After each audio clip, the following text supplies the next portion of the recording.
Alright, hey guys, Dr. Joel here, and in this one, we're going to talk about how to manage your hunger on a diet. But before we get to that, just know that this video is sponsored by Black Widow, specifically at the end of the most recent Avengers movie.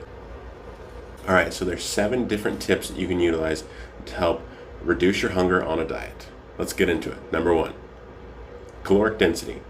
So eating foods that have more food for less calories. It sounds simple, but most people don't do it. You could go to Taco Bell and get a beefy 5-layer. I wouldn't know this personally.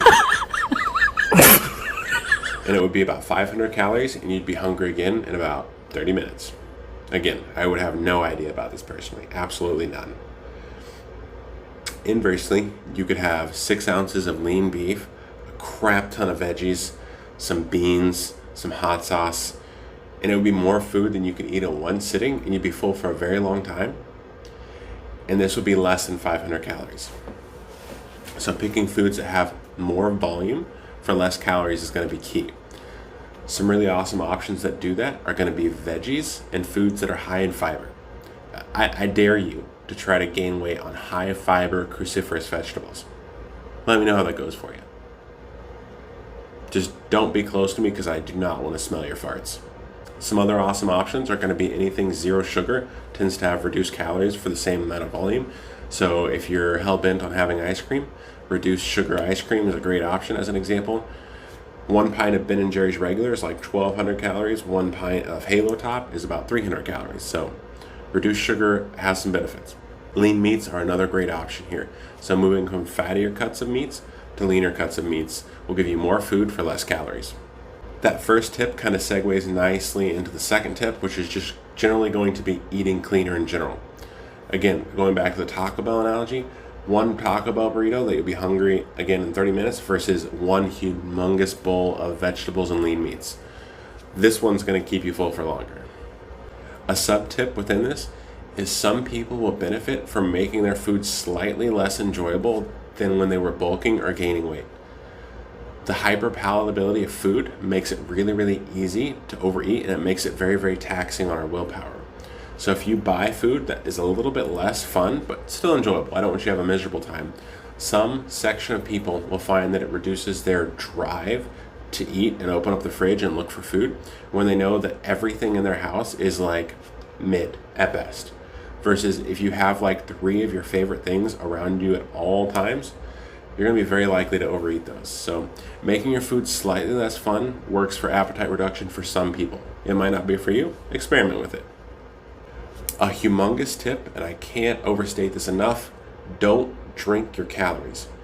Drinking calories does next to nothing to help with hunger. So if you're drinking sodas, fruit juices, etc., finding 0-calorie options or even moving into water is going to be a great option for you. A sub tip within that is both caffeine and diet sodas are shown to reduce appetite.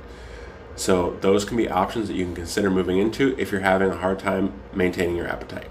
I know in most cuts that I do, the 0 sugar options, specifically like Sprite and Sunkist, are delicious. And I have multiple every single day.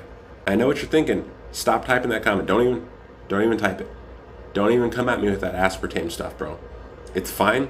The literature shows an overwhelming magnitude that aspartame is safe for long-term consumption. Next is going to be eating meals at times that make sense for you.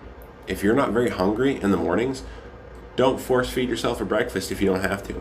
Versus if you're more ravenous at night, maybe backload some of your food. I know I tend to be a little bit more hungry at night and around my workouts, so I tend to eat a little bit of a lighter breakfast. That way I can kind of backload some of that food to times where I'm a lot more hungry. This prevents me from overeating. Because if I would have had a huge breakfast and then I get very, very hungry at night, I won't have very many calories, so I'm relying all on willpower. But when I'm not hungry, if I don't eat, now I have double the calories for my dinner time. I can get that nice full feeling and kind of put the hunger werewolf to sleep, as you will. Next would be to do a little research on the food satiety index. We literally have a ranking scale as to how full foods make you feel. A really awesome option on this is a plain baked potato with nothing on it. Like you could put salt on it, but no butter, no cheese, etc. I dare you to try to eat a plain baked potato and then overeat after that. you're not going to want to touch food for like 8 hours after that. It's very, very hard to overeat. So look up the food satiety index, see if there's things on that list that sound interesting to you, and implement those in your diet. Lastly, it's going to be preloading fluids.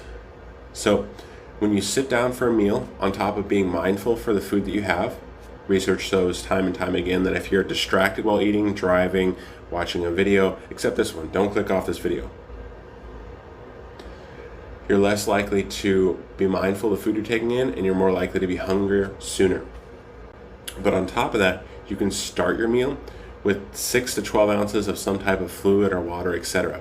This pre-stretches the stomach a little bit, which is one of the things that causes hunger signaling and allows us to possibly eat a little bit less and stay full a little bit longer. None of these tips are mandatory. These are all just tools in your toolbox to hopefully allow you to stay a little bit less hungry on your diet and get to the end of that diet so you can get into that sweet, sweet bulking phase where you eat Dominoes nonstop and you put on all the muscle. Again, diets are like a hospital. They're great when you need them to be there, but you want to get in and get out. So use these hunger management tips to stick to your diet and get out of that diet as soon as possible so you can be ready for beach season.